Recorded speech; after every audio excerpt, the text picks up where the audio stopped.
Hey everyone, welcome back to Sophomore Citizens. I'm Gigi. I'm Liesel. And I'm Lily.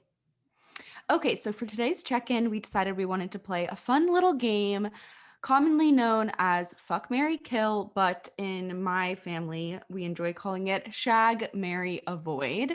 A little bit nicer, a little bit less violent than... And more posh and British. Exactly. All right, so I will start off with my Shag, Marry, Avoid. These three have been on the mind for a while now. We have Miss Olivia Rodrigo, Mr. Joshua Bassett, and Miss Sabrina Carpenter. Oh And my gosh. please don't discriminate based on gender. No, my shag, marry, avoid. Also, you cannot discriminate based on gender. Yeah. It is free flowing, so I appreciate that. Yeah. Liesel, this is a really good one. Thank you. I know mine. I'm going to marry Olivia Rodrigo. Okay. She has so much money, so much budding talent. Like, she'll be my wife. I will shag Joshua Bassett and I will kill Sabrina Carpenter because she just doesn't really mean that much to me, other than the work that she did in her famous Netflix movie, Work It, which is already out. I can already view as many times as I want. I don't need anything else from her. I'm struggling to come up with mine. I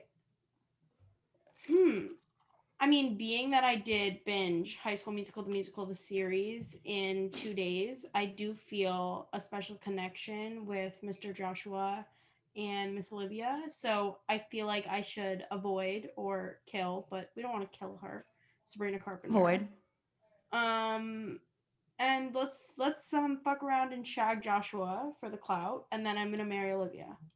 Okay, nice. Personally, I would marry Olivia, of course. I would shag Sabrina and I would avoid Mr. Joshua Bassett because I think he brings the least to the table, both in his acting and in his vocal, musical performances. And I've been seeing him on TikTok just kind of like shading Miss Olivia and just being kind of unnecessary. And I feel like the Shading two her queens, saying what?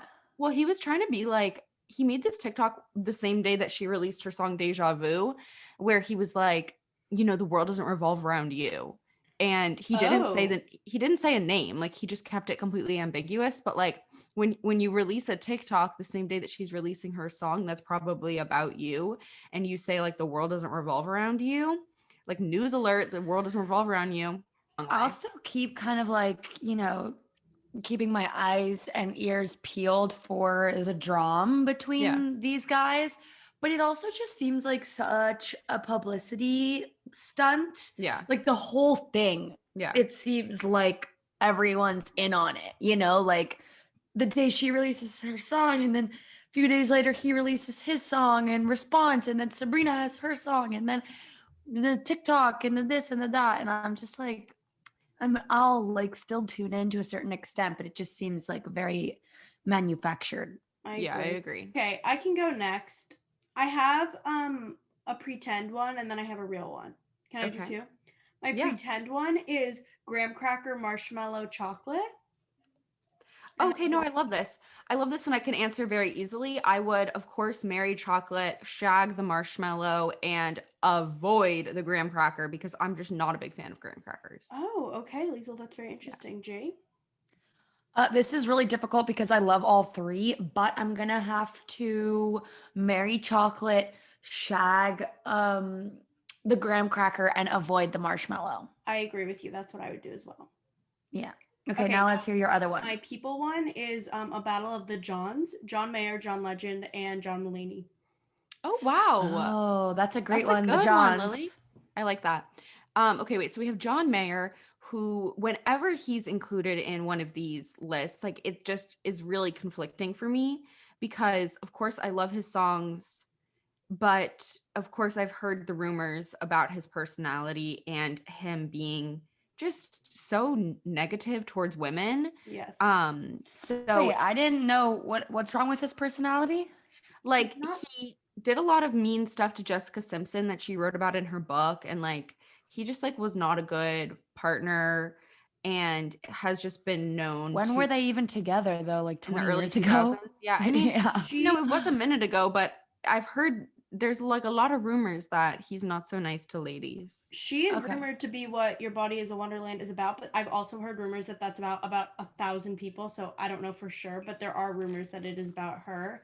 And similarly to Liesel, I've heard many things that he's not the nicest and can be a little problematic, but Right. has lots of other redeeming qualities. Not that that weighs out the negative, but obviously his voice and other things make this a difficult question for myself included. Yeah. So I am going to put some of the, rumors and the negativity towards women aside, because I think that'll just make it a little bit easier. Personally, for me, John Legend has the stain of Chrissy Teigen like all over him.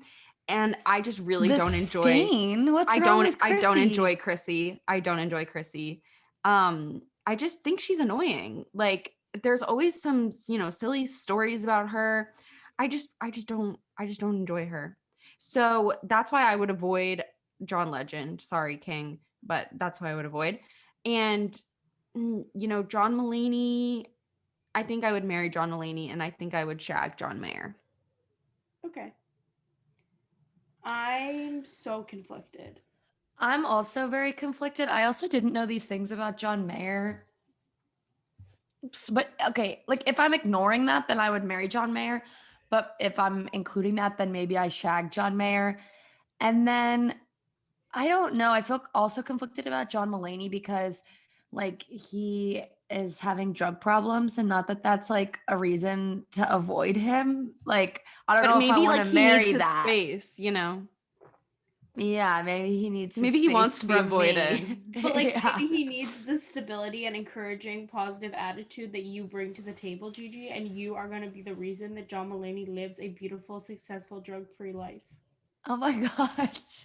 Well, I hope that he does lead a beautiful, successful, drug-free life, but he also already has a wife that could probably help him with that. I think I'll marry John Legend, and this is what it's going to be. I'm going to shag John Mayer. Then I'm going to marry John Legend. This is non-exclusive to his marriage with Chrissy. Well, that's Meaning what I was gonna say. meaning I then also get to hang out with their really cute kids all the time, and I'll avoid John Mulaney. That's what I was gonna say. Is maybe I should marry John Legend to steal him from Chrissy and really twist the knife. No, but that's why I'm saying like Chrissy can still be around. I'll hang out with Chrissy. I don't think she's a stain. Yeah, you guys can be a throuple. That's fine. I happen to like Chrissy Teigen, so I have no issue with that. But here's what I'm thinking. John Legend brings something that no one else brings to the table, and that is the EGOT. Right. You may know Which is that Lily's most important feature. I'm on the road, and I feel like a great way to get my EGOT is to surround myself by EGOT With other EGOTs, yeah, for sure. because he definitely can, show me the ropes. So I think that I have to marry him. But I also feel so much love for John Mayer that I feel like I also have to marry him. So John Mulaney's avoided for me. I don't know. I think I'm gonna marry John Legend, shag John Mayer. But hopefully I can shag him a lot so he stays in my life because I also kind of want to marry him. Shag a lot. That's a new option. Thank you for that, Lily. That was beautiful. Gigi, who are we shag marrying and avoiding? So mine is based or was inspired by the novel that I'm currently reading, which is Percy Jackson, The Sea of Monsters. So it's going to be shag, marry, avoid of Harry Potter, Percy Jackson, and Katniss Everdeen. All the characters. All the characters. At what age, may I ask? Because 18. Harry They're all is 18. pretty young. They're Oh. all 18. Okay, this is interesting. So I would definitely, I'm sorry, avoid Katniss Everdeen. She's like so annoying. She and definitely just, like, comes with a lot of baggage also. she has so much baggage. Like she's already in a love triangle.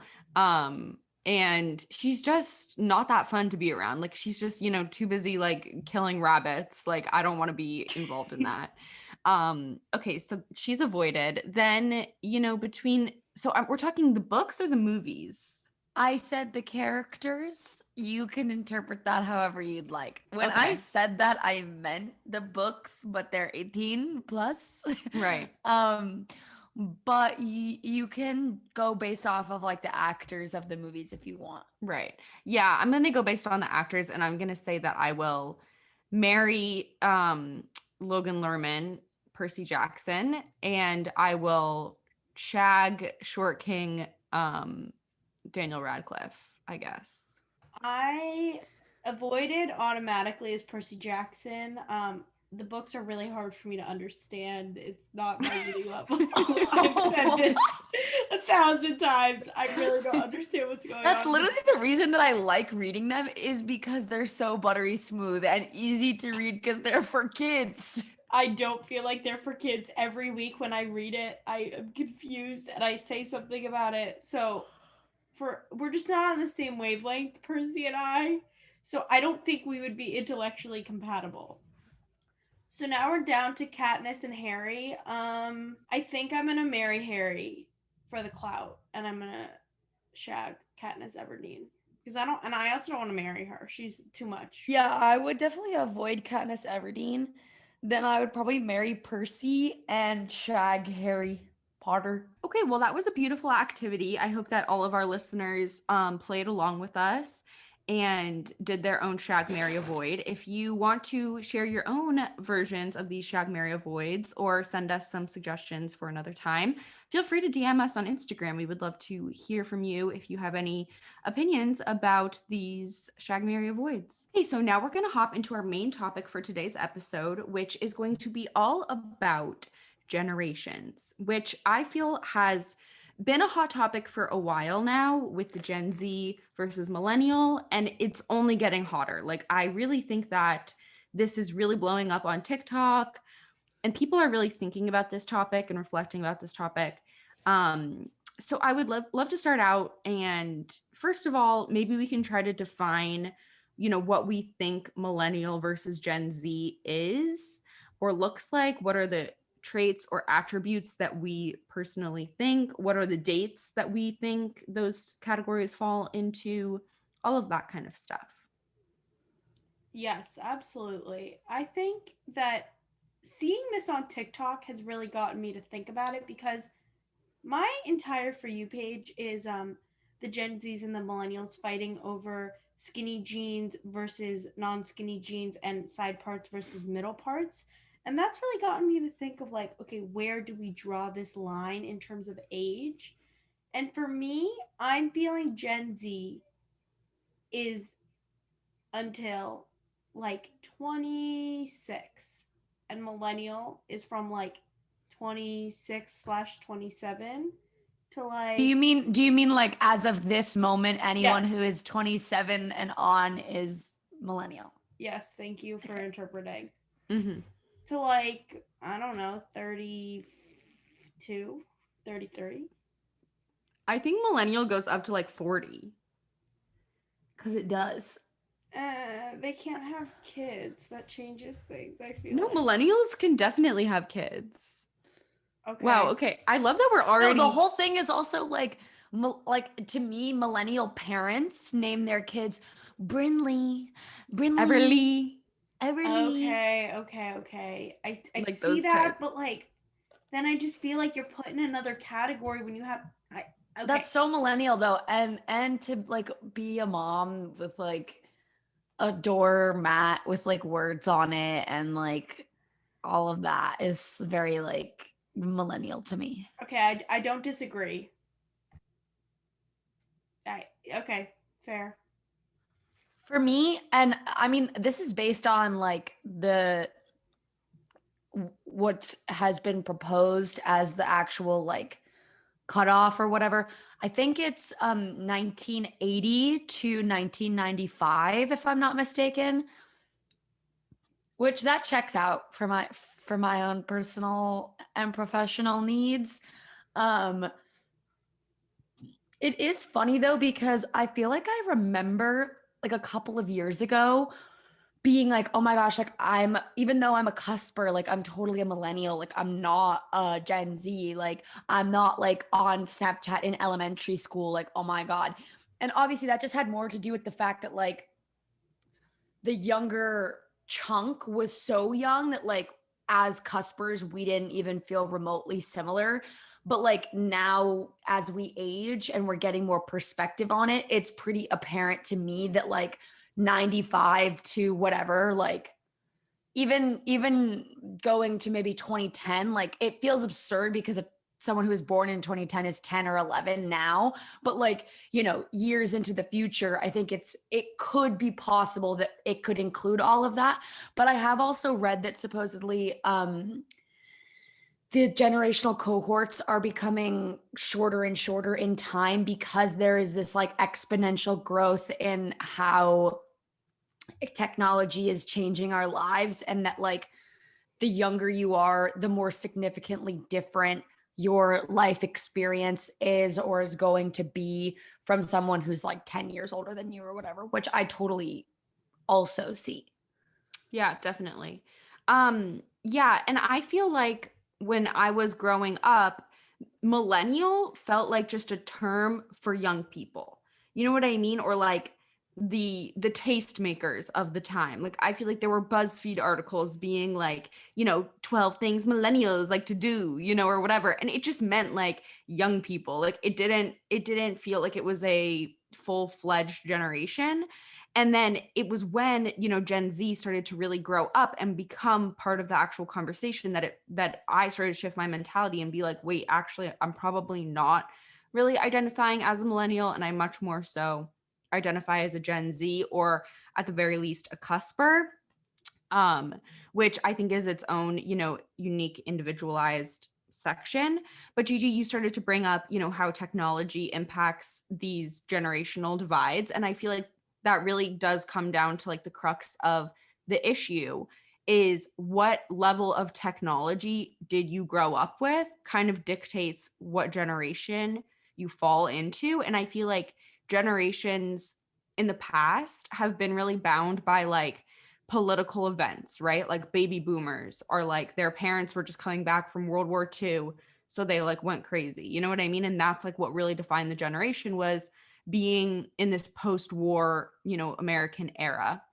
And I feel like now it's much more so driven by technology and pop culture. Like I feel like is such a bigger definer of generations. How do you girls think completely. like technology plays in? Liesel, I completely agree with you. And I think that most of me identifies as Gen Z pretty strongly, but it is the technology or lack thereof, or somewhere in the middle, that I grew up with that makes me identify more as a cusper or even a millennial. Because when I think about my childhood, I don't think about like, oh, being on my iPad. Like iPads didn't even exist when I was like a real kid. Um, and like I didn't get an iPhone until I was in ninth grade.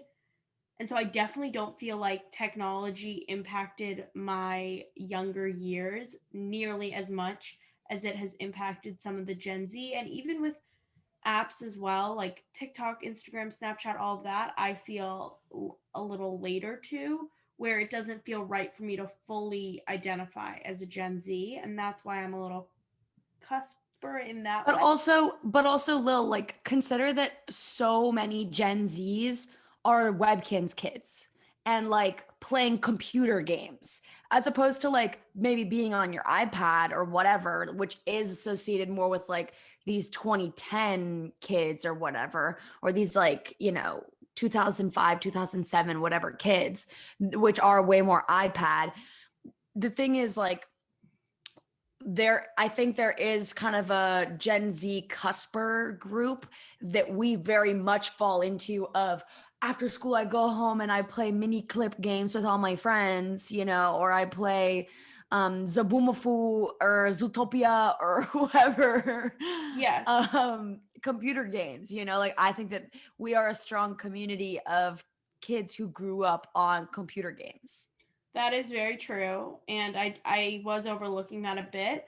But the thing that I will stand by is that when I think about my childhood or like what I did after school, it's not, yes, the mini clips and the Zaboomafoo's, like they're there. And like I'm not going to overlook them, but like that doesn't dominate it. Like I remember like doing more, like having play dates, and like that's not the first thing that comes to mind when I think of like my little kid life.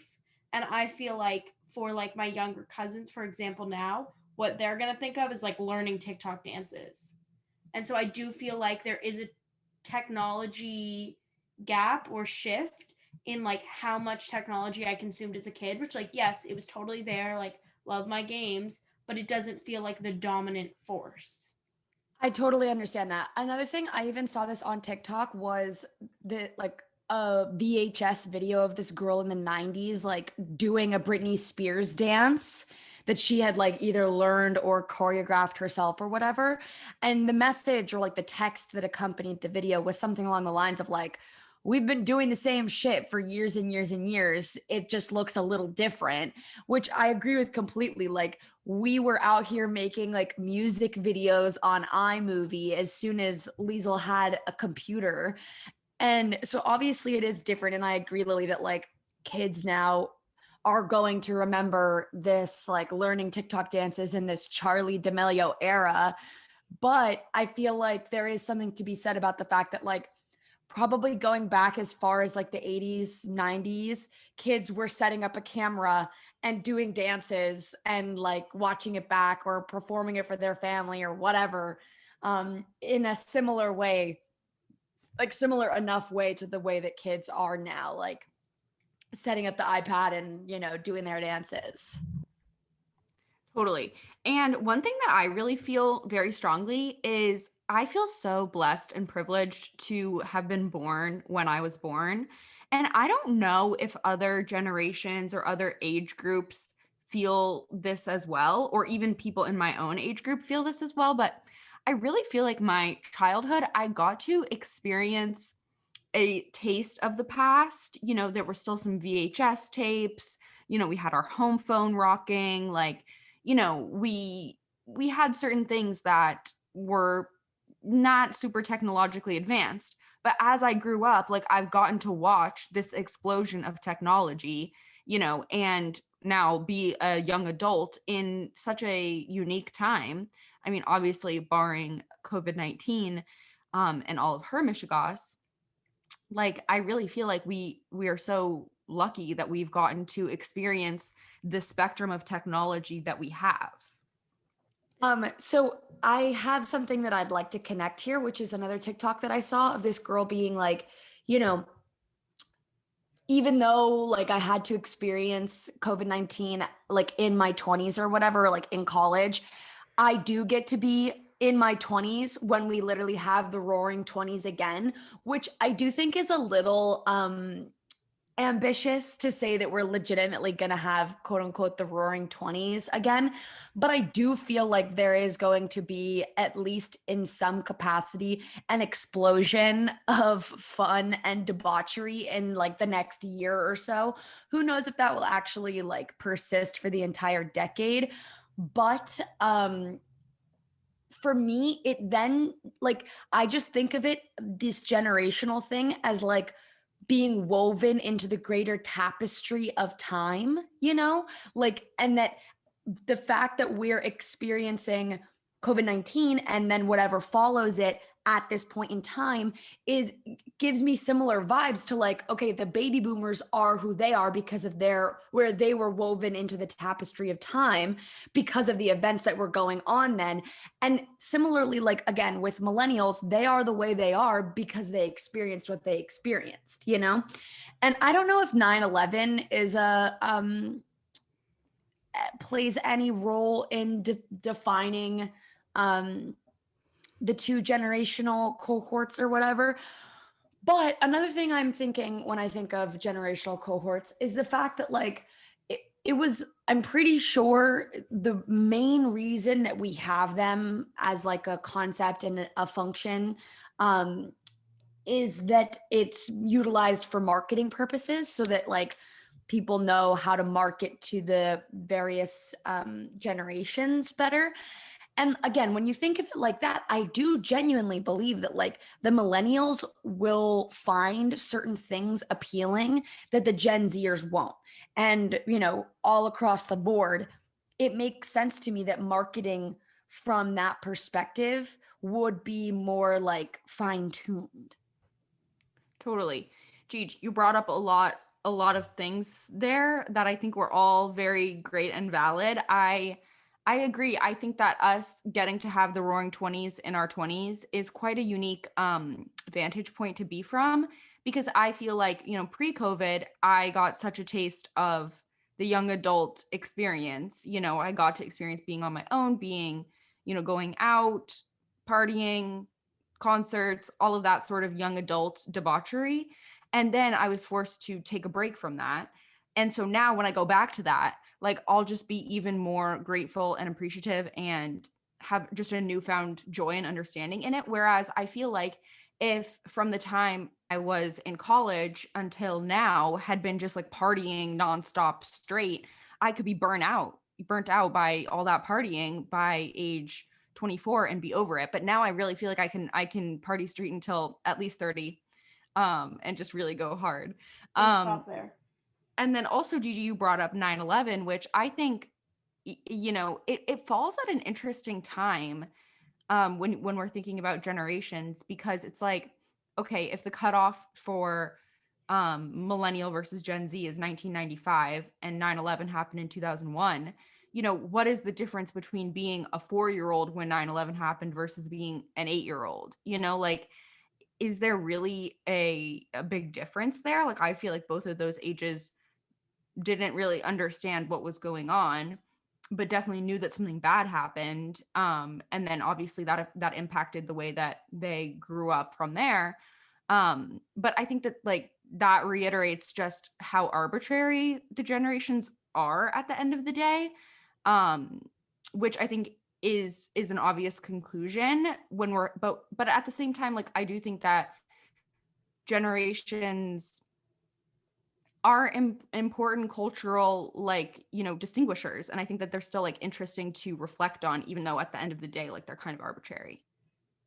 Now maybe we can dive into the skinny jeans versus wide leg jeans and the side part versus middle part debate and debacle that has been all over TikTok. First of all, what are your girls' opinions on these different trends? I've been rocking a middle part since I was in 0 grade, so I'm proud of that.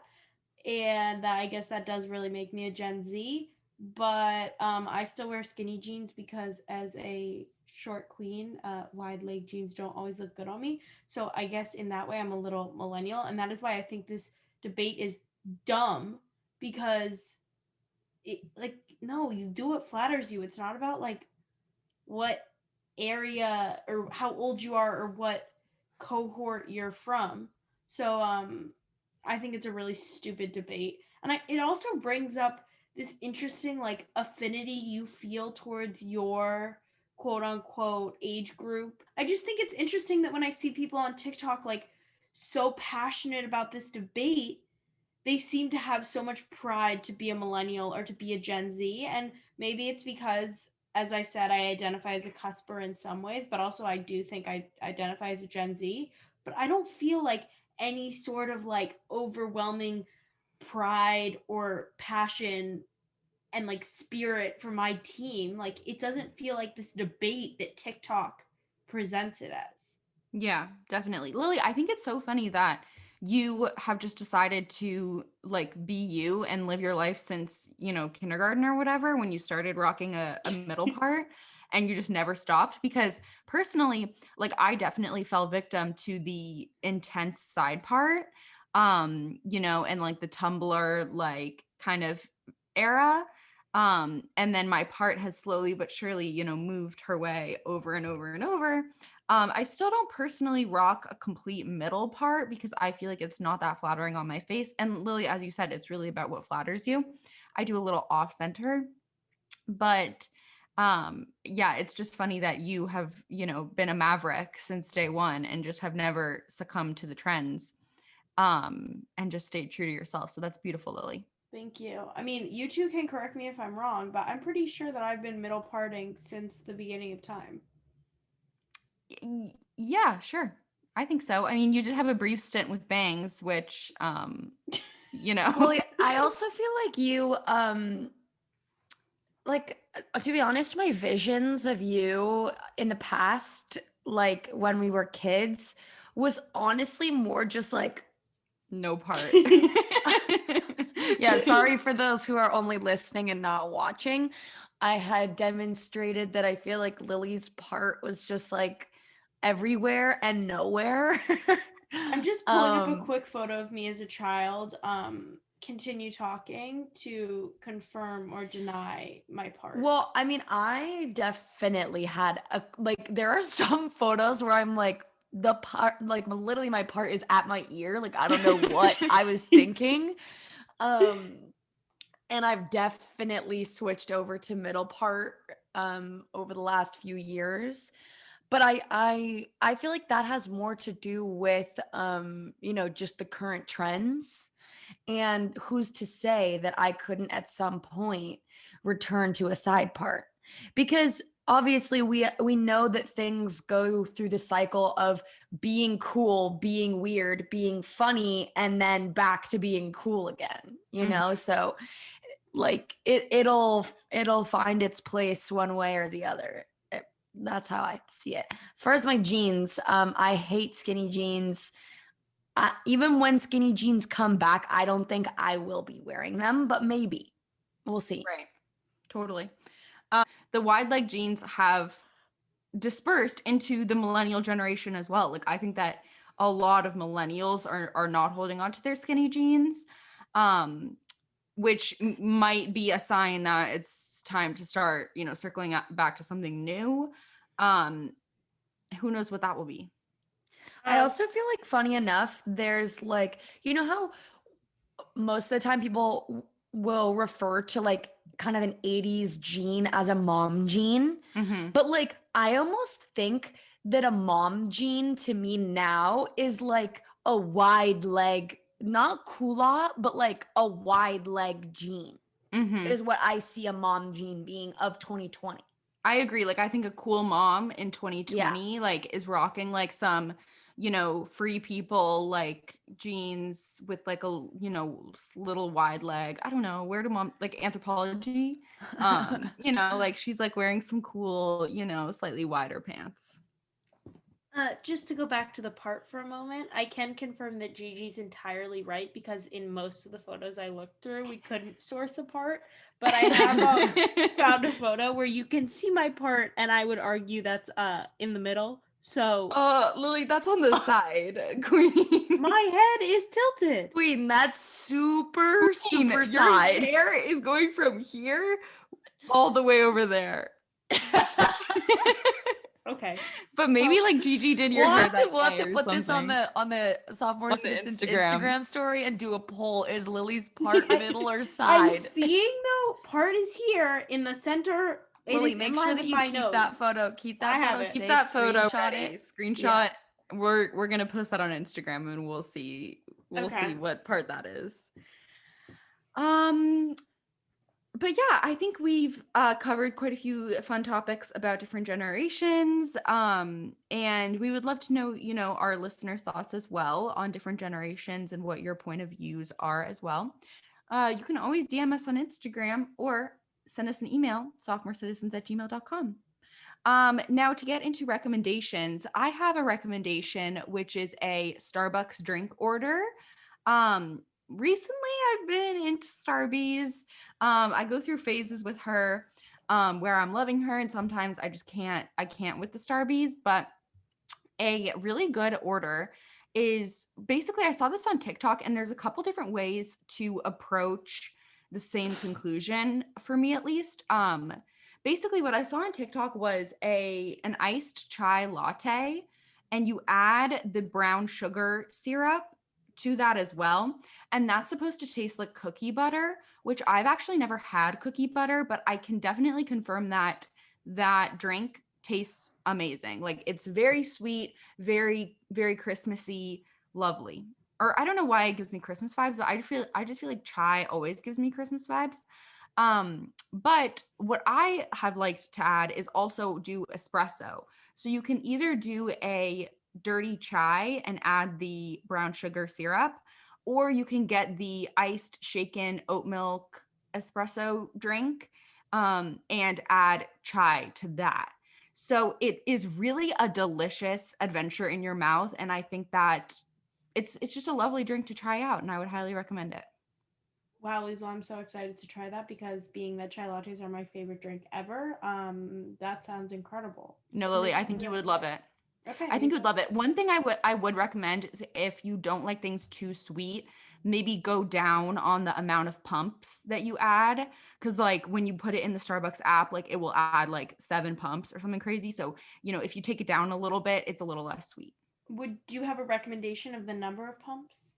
I personally have been getting like an iced chai with like 3 pumps of chai and 2 pumps of the brown sugar syrup. Okay. Yeah.